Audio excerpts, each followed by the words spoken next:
నమస్తే అండి అందరికీ. చూడండి ఈరోజు మంచి సూపర్ డూపర్ రెసిపీ ఐటెం అయితే మీ ముందుకు తీసుకొచ్చాను. వారానికి ఒకసారైనా ఇలా ప్రిపేర్ చేసుకోండి ఫ్రెండ్స్. చాలా హెల్తీ అనమాట. మనము నైట్ డిన్నర్కైనా ప్రిపేర్ చేసుకోవచ్చు. లంచ్లో కానీ బాగుంటుంది, బ్రేక్ఫాస్ట్కైనా బాగుంటుంది, ఎలాగైనా తినచ్చు అనమాట. ఇలా చేసి పెట్టినట్టయితే మీ ఇంట్లో వాళ్ళందరూ ఎంతో ఇష్టంగా తింటారు. చిన్నపిల్లలకి కూడా నచ్చుతుంది. కంపల్సరీ ఈ ప్రాసెస్ అయితే ట్రై చేయండి. అలాగే వీడియో ఎక్కడ స్కిప్ చేయకుండా చూస్తే మీకు ప్రాసెస్ అనేది మొత్తము అర్థమవుతుంది ఫ్రెండ్స్. చూడండి, నేను ముందుగా 2 కప్పులు బియ్యం తీసుకొని అందులోకి ఒక హాఫ్ కప్పు పెసరపప్పు అయితే తీసుకున్నాను. పెసరపప్పుతో చేసిన రెసిపీస్ చాలా టేస్టీగా ఉంటాయి. మనకి పెసరపప్పు ప్రోటీన్ ఫుడ్ కదా ఫ్రెండ్స్, అందుకనే చెప్తున్నాను. వీక్లీ వన్స్ అయితే కంపల్సరీ ట్రై చేయండి. ఇలాగా ఒక 2-3 సార్లు శుభ్రంగా కడిగేసుకోవాలి మనము 2 కలిపి. తర్వాత అందులోకి ఒక 3 కప్పులు వాటర్ అయితే పోసుకోవాలి. మనం రైస్ తీసుకున్న వాటితోనే. నేనైతే ఇట్లా వేలు పెట్టే చూస్తా ఫ్రెండ్స్, నాకు అలాగే నేర్పించాడు మా డాడీ. ఓకేనా, చూడండి ఈ విధంగా చూసేసుకొని ఒక 10 మినిట్స్ అయితే బియ్యం నానబెట్టాలన్నమాట. తర్వాత నానిన బియ్యాన్ని కుక్కర్లోకి వేసేసుకొని ఒక 3 విజిల్లు అయితే పెట్టుకోవాలి. మీరు ఇంకా కొంచెం మెత్తగా ఇష్టపడే వాళ్ళైతే ఇంకొక హాఫ్ గ్లాస్ కూడా పోసుకోవచ్చు. 3.5 గ్లాసులు పోసుకోండి. ఓకేనా, చూడండి ఈ విధంగా కుక్కర్లోకి వేసేసుకున్నాక ఒక 3 విజిల్స్ వచ్చేటట్టయితే పెట్టేసుకోవాలి మనము రైస్. అసలు చాలా అంటే చాలా బాగుంటుంది. ట్రై చేస్తే మీరే కామెంట్ అయితే చేస్తారు ఫ్రెండ్స్. ఈ విధంగా ప్రెషర్ కుక్కర్లోనైతే పెట్టేసుకొని 3 విజిల్స్ అయితే పెట్టేసుకోవాలి మనము. తర్వాత చూడండి, కడాయిలో ఒక 2 స్పూన్లు ఆయిల్ అయితే వేసుకోవాలి. ఆయిల్ వేసుకొని అందులోకి మరో 2 స్పూన్లు నెయ్యి కూడా వేసుకోవాలి. నెయ్యి వేయడం వలన ఫ్లేవర్ అనేది చాలా బాగా వస్తుంది. టేస్ట్ కూడా చాలా బాగుంటుంది. అందులోనూ నెయ్యి తినని పిల్లలకు కూడా ఇలా మనం సీక్రెట్గానైతే చేసి పెట్టచ్చు. ఈ రెసిపీ అస్సలు గుర్తుపట్టారనమాట. చాలా బాగుంటుంది ఫ్రెండ్స్, కంపల్సరీ ట్రై చేయండి. అందులోకి మనము 2 స్పూన్స్ జీలకర్ర అయితే వేయాలి. జీలకర్రతోనే ఈ రైస్కి మనకు టేస్ట్ అనమాట. ఆవాలు అయితే వేయద్దు ఫ్రెండ్స్, మొత్తం జీలకర్రతోనే అనమాట ఈ రెసిపీ మొత్తం మనకి. చూడండి, ఇలా వేగాక అందులోకి ఒక 6 పచ్చిమిర్చీలు మధ్యలోకి చీల్చి వేసుకున్నాను నేను. కొంచెం ఇవి కారం ఎక్కువ ఉంటాయి ఫ్రెండ్స్, సన్నగా ఉన్నాయి కదా, అందుకే 6 తీసుకున్నాను. ఓకేనా, చూడండి అందులోకి ఒక రెబ్బ కరివేపాకు వేసుకొని ఈ విధంగా కలిపేసుకోవాలి మొత్తం ఒకసారి. ఇదంతా ప్రాసెస్ మనం సిమ్లోనే చేసుకోవాలన్నమాట.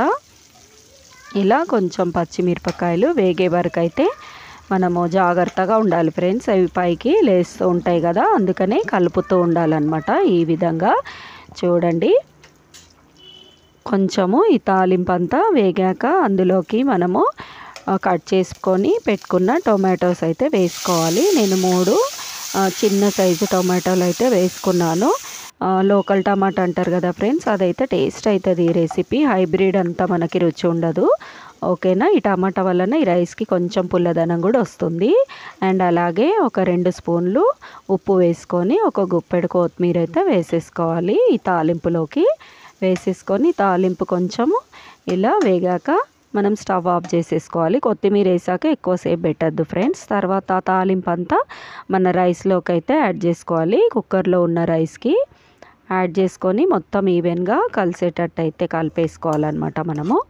చూడండి, వీడియోలో చూపిస్తున్నట్టు తాలింపు మొత్తము కుక్కర్లో ఉన్న అన్నంలోకి అయితే యాడ్ చేసుకోవాలి మనము.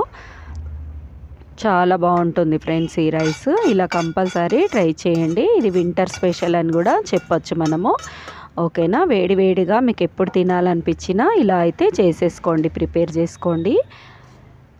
మనకి క్విక్ రెసిపీ లాగా కూడా ఉంటుంది.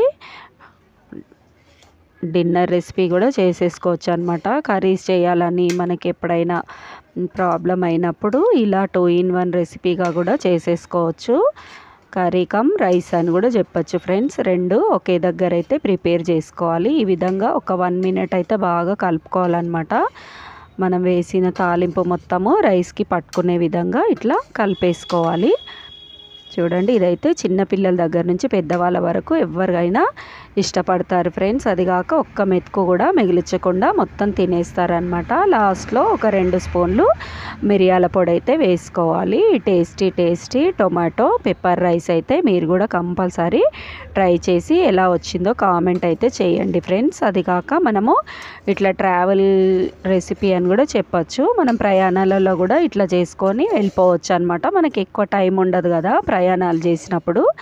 సో ఇలా ప్రిపేర్ చేసుకొని వెళ్ళిపోతే మనకి ఈజీగా కూడా అవుతుంది ప్రాసెస్. ఓకేనా, ఇలా బౌల్లోకి తీసేసుకొని సర్వ్ చేసుకుంటే వేడి వేడి టొమాటో పెప్పర్ రైస్ అయితే రెడీ ఫ్రెండ్స్. కంపల్సరీ మీరు కూడా ట్రై చేసి ఎలా వచ్చిందో కామెంట్ అయితే చేయండి ఫ్రెండ్స్. ఓకేనా, మరిన్ని మంచి వీడియోలతో మళ్ళీ కలుసుకుందాం ఫ్రెండ్స్. ఈ వీడియో పైన మీ ఒపీనియన్ కామెంట్ అయితే చేయండి.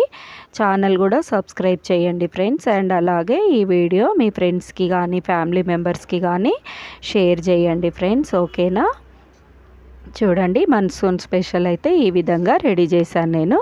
మరిన్ని మంచి వీడియోలతో మళ్ళీ కలుసుకుందాం friends. Until then keep smile, bye.